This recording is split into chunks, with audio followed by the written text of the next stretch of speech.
The Dallas Stars have won 7 in a row after sticking to the blueprint tonight against Nashville, taking down the Preds by a final score of 5-1. But more importantly, I think it's safe to say Mikko Rantanen is going to be worth every single penny.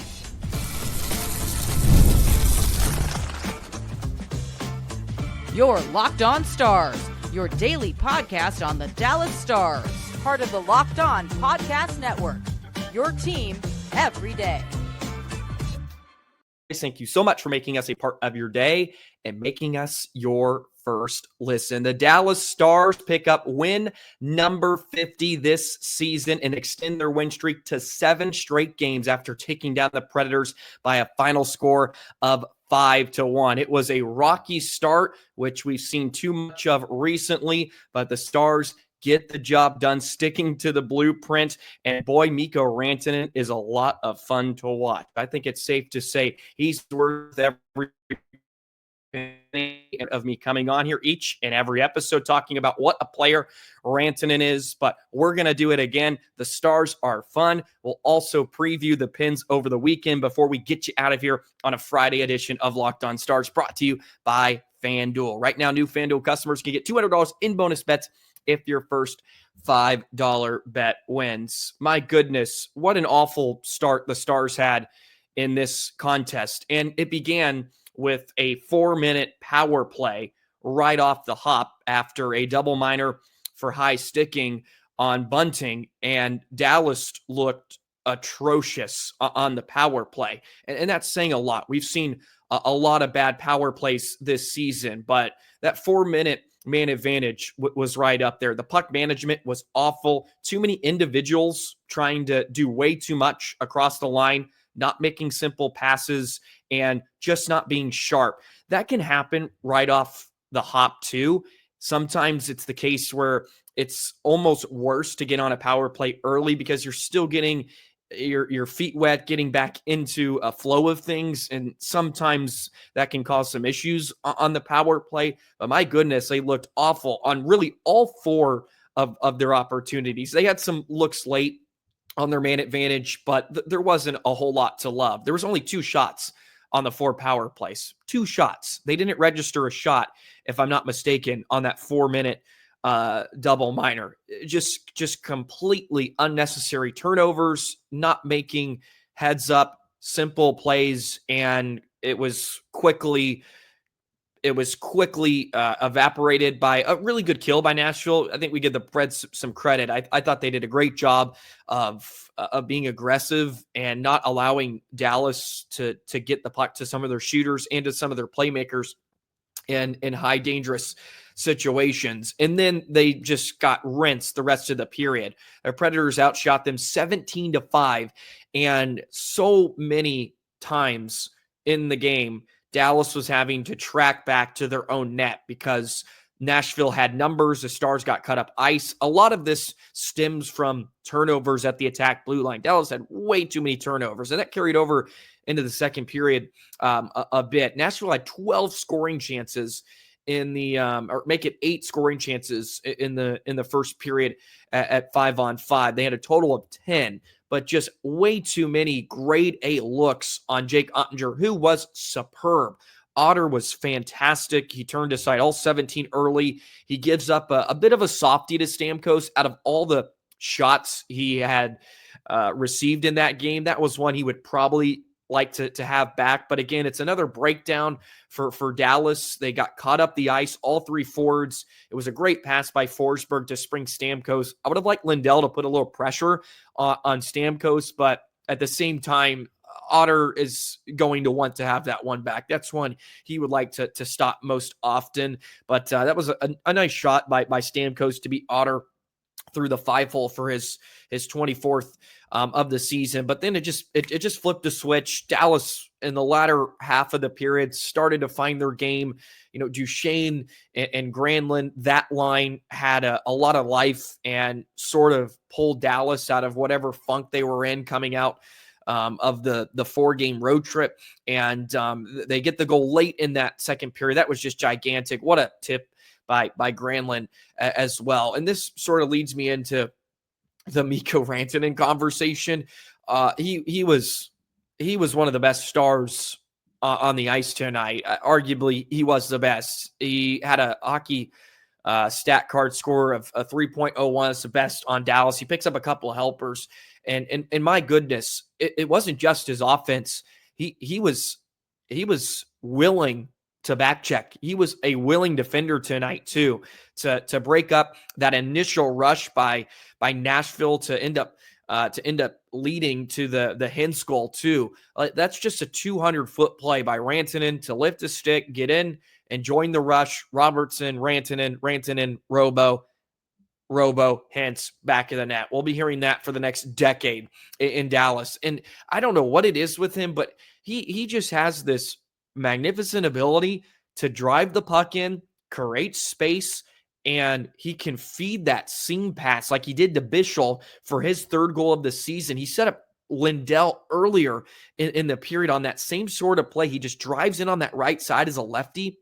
So he's on his weak side, and he pulls up, and he can see the whole sheet, and he always finds that trailer, that defenseman that's looking to join the rush, and it was such a sweet little feed to Bichel, and he was able to bury it. But my goodness, he is just so savvy along the wall. I mention this all the time, and I'm beating it to a pulp, but Dallas doesn't have another player that has the ability to make plays off the wall like Rantanen does. How many times he can just pick up a spin, pick up a puck off the wall, and then make that pass and set up a line mate, set up Hens or Robo, whoever it is. And I tweeted this out the other night.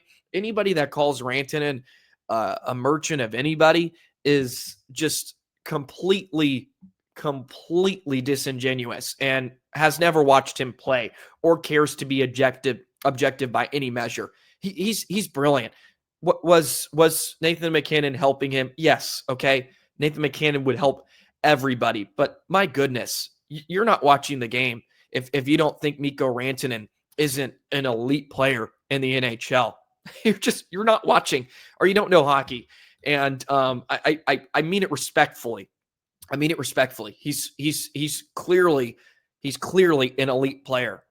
Just watch the little plays he makes night in and night out. And look, is it as flashy maybe as Rope Hens? Because Rope can fly, and he's so fast with his speed. Like Rantanen's a little bit nonchalant about how he goes about his business. It doesn't really jump off the page to you because he doesn't have that elite speed, and he's not picking him up, putting him down like McDavid is flying through the zone.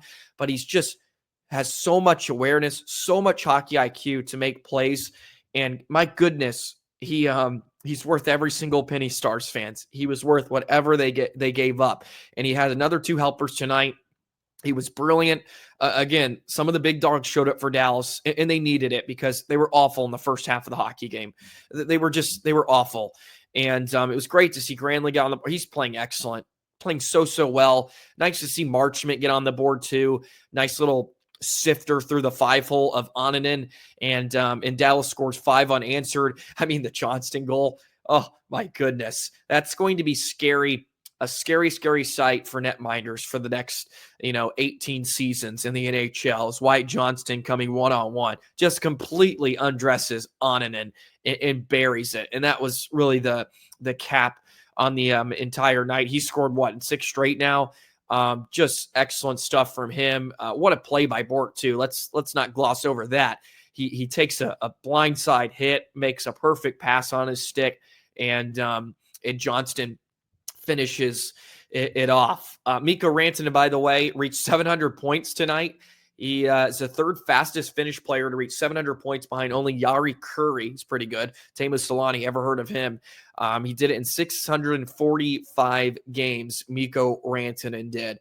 And God, that tic-tac-toe passing play across the line is just music to everyone's ears hearing Rantanen, Robo, hence they score. We're going to be hearing that a lot for the next 8 years in Dallas. And credit to that line having a really, really strong night. They ended up with 5 scoring chances, and they're possession was great.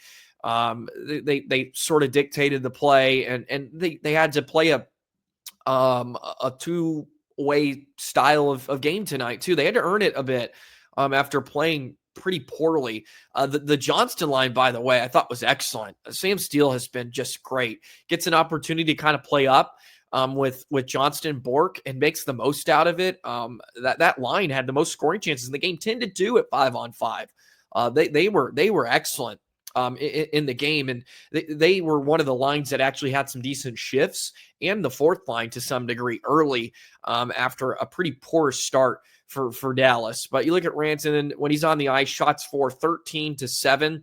The 7 was shots against, goals for 3, goals against nothing. It's really strong stuff from him, ladies and gentlemen. Just really, really strong stuff at 5-on-5.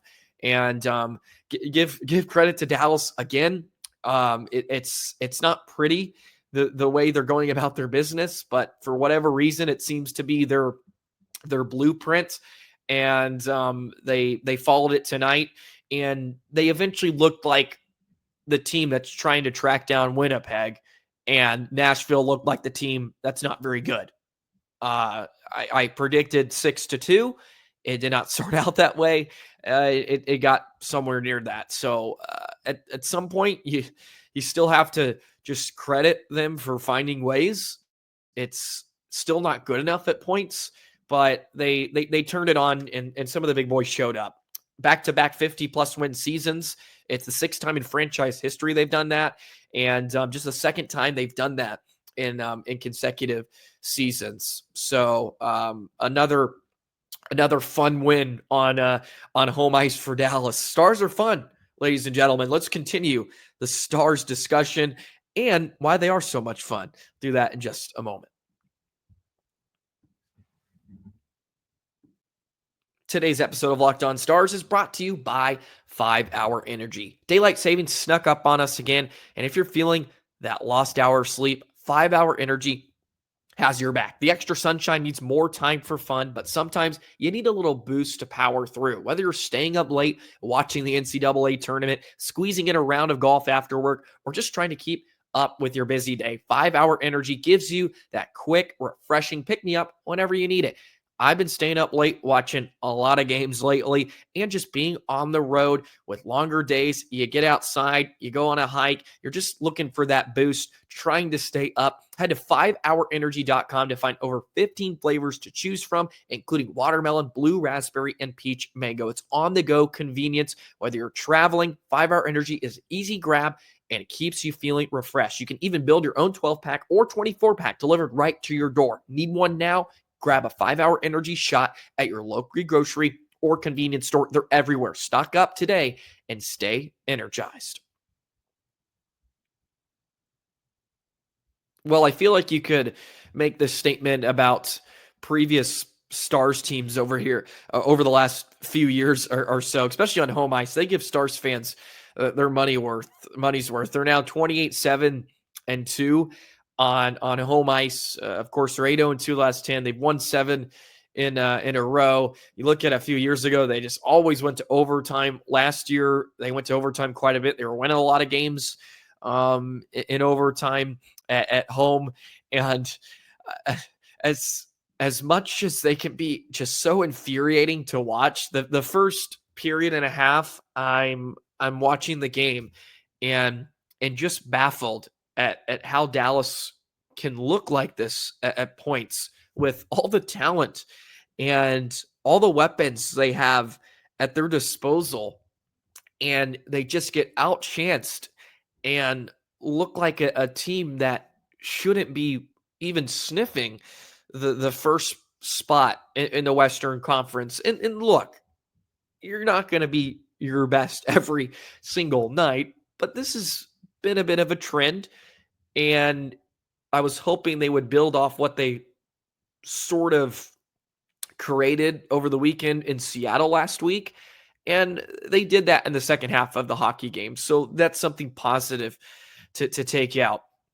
But they are fun.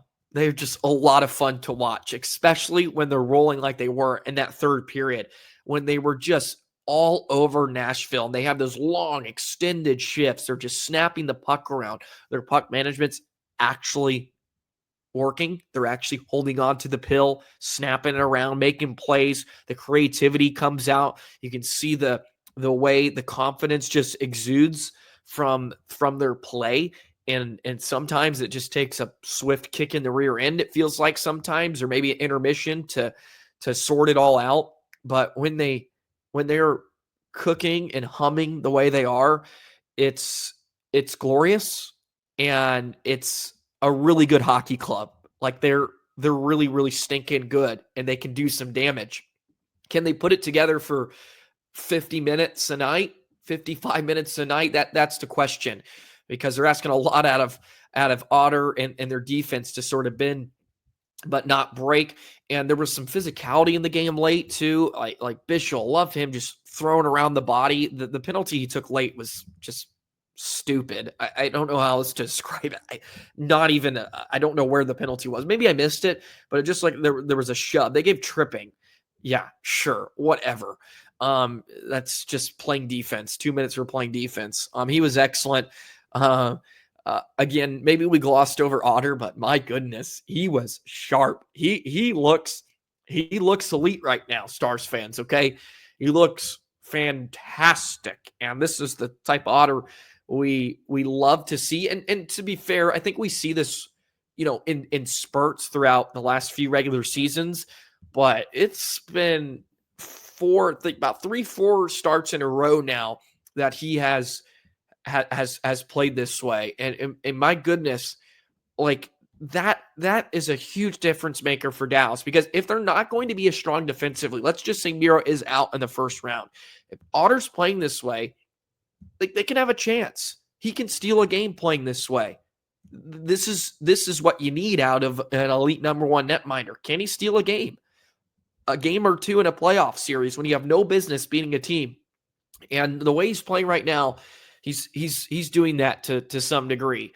And look, oh gosh, the Duchesne line too, it's just phenomenal. Duchesne has a lot of similar traits that Mikko Rantanen has. They're just ability to make these passes that I feel like nobody else sees, and just to fit in these tight windows. Gosh, he was good tonight too. Although I hated his first period or so, especially on the power play, but I hated everybody's first period. So I don't need to single out 95 to be fair, but I love the way Marchment plays too. That line in general, I just think that's how you want every line to play. They just have a little bit of everything. And Marchment, gosh, he's had such a good season. I mean, he would easily have 30 goals this year if he didn't get hurt. Easily. He's up to 20 now. He would have cracked 30, I think, a month ago. Seriously, with the run he was on, he's just been excellent. And I think he has a new career high now with his goal tonight, if I'm not mistaken. Okay, no, he's still about 7 points away. My apologies. I was looking at something. But 3 goals away from a career high. And now he's 9 points away. He had 53 last season. I don't know why I thought he was a bit closer than that, but he's on a nice little run himself. A 4-5 game point streak now. So the offense is there, and we know that because it's bailed them out here of late. But I hope it doesn't seize up, because we've seen that. And if the power play dries up, it's going to be a nightmare again, and could be the reason you don't get out of round one. But I don't foresee that a lot with the way they're playing currently when they're at their best is what I have to say. And that's a big caveat, because they haven't got to their game quick enough, and they haven't got to it enough in general to keep you really optimistic about going up against a real contender. Because let's face it too, they haven't played a ton of Stanley Cup contenders recently. They have 2 games left, I think, against playoff teams the rest of the way now with 7 regular season games left. So you would like to see them dominate like they did in the second half of this hockey game, but for longer stretches. And look, they're not also going to just bury teams for 60 minutes. I don't think anybody would expect that or is upset because they're not doing that. It's the NHL. Teams are going to have shifts and they're going to have periods where they're all over you. But it's the one like tonight in the first period that just can't happen, especially after a 4-minute power play off the hop and you still got outshot 16-5. You have some issues. you have some issues when that happens. It's not like Dallas was in the box 4 times and that's how they got outshot. No, they had a 4-minute power play and couldn't muster up a single shot, maybe one, and they still got outshot 16-5 in the frame. But they find a way to win, and it's mind-boggling and laughable sometimes. You just laugh it off and you move on, and that's sort of the blueprint right now for the Dallas Stars. But when they're humming like they are, and it's just shift after shift, like this is what the Dallas Stars can be, and that's what gives me, a lot of Stars fans, I feel, a lot of hope for the damage they can do. Can they put it together at the right time? Because they can beat anybody. They can beat anybody in the NHL when they play like they do in that third period. Even without, Miro to some degree. Like they have that extra gear that they can get to. Can they buckle up defensively enough? I don't know, but if you're playing in the other end, you don't have to worry about that too much. And we've seen it even against good teams, right? Edmonton in the third period. I know you're down 5-1, but that third period game against Colorado, where they just kind of flipped a switch in the third period and they're just all over. Like they can be that team. It's hard to do, but they can play that way. And that's what leaves me optimistic, at least. And I know I've said on here recently, I don't have a ton of confidence about how they're going about their business, but you see these little pockets and you're like, okay, this could be fun. This could be fun the rest of the way. And that's how I'm trying to go about it right now, just to be sane, maybe, to keep me from losing my marbles here the rest of the way. It helps they're winning, that's for sure. 50 wins, back-to-back seasons for the second time in franchise history, defeating the Preds 5-1 here tonight. Let's preview the Pens for a Saturday afternoon matinee before we get you out of here. We'll do that in just a moment. Today's episode of Locked On Stars is brought to you by FanDuel. The NCAA tournament is here. The Final Four, and FanDuel is giving you a chance to get in on the action. Right now, new customers can get $200 in bonus bets when your first $5 bet wins. That's 200 extra bucks to use on everything from buzzer beaters, Cinderella stories, and even who's cutting down the nets. And there wasn't a lot of Cinderella stories this season, but we're going to have an awesome Final Four. Pick some of your favorites, even some of the underdogs. FanDuel makes it easy to back them. Spreads, totals, game props, a variety of ways to get in on the action with FanDuel. And the app is simple, easy to use, takes 30 seconds to download. It's free. It's available on the App Store or Google Play Store, and it's easy to use. When you win, also, you get paid. That's the best part about it. So you can play one night, you win, cash out, and have some more fun. Visit FanDuel.com. Get in on the college hoops action all tournament long. So Jamie Benn missed the game tonight for a maintenance issue. I should have mentioned this a bit earlier, but it was a maintenance day for him. And head coach Pete DeBoer came out and said he's dealing with a bit of a lower body injury. So they gave him the night off, which I do like. I think they should probably do that a bit more throughout the season with some of their older players, like a Duchesne, like a Sagan, especially like a Ben. If they are dealing with something, give them a night off here or in there. They have a lot of depth. They have the ability to fill some of these gaps when they need be. And in this 82 game long stretch, yeah, like give Ben an off day here or there just to keep him fresh and keep him as healthy as possible, because they need him in the playoffs, and they need him at his best. And not everybody's going to be 100% healthy. Nobody is at this point, but you understand my point. So he missed tonight. We'll see if he's in action tomorrow against Pittsburgh. It's an ABC ESPN Plus game, 2:00 puck drop in Dallas against Sidney Crosby in the Pens, who are going to miss the postseason. 30, 34, and 11 this season. Crosby has 7 points in his last 5 games, and the Penguins are 6-3-1 in their last 10, but they've lost 4 out of their last 5. So they're not playing very well here as of late, but they have good special teams. So Dallas needs to capitalize when they get their chances and try to stay out of the box as much as possible, although their PK has just been phenomenal. I mean, first in the NHL, they go perfect tonight against Nashville. Look, the Pens don't have a lot of weapons outside of Crosby. Raquel's having a nice year. I mean, 32 goals is excellent. And really outside of that, there's not a whole lot. To be fair, they have a mobile back end, of course, with Letang and Carlson. And if you remember last time, Dallas put the beat down on him 7-1. I believe Marchment had a 4-point night, or was it a 5-point night? Yeah, Marchment ended up with 5 points in that game in Pittsburgh. So again, it's another winnable game for Dallas. An afternoon tilt, which can always be interesting. Those games can be a little funky. Pittsburgh ended up losing to St. Louis tonight, 5-4.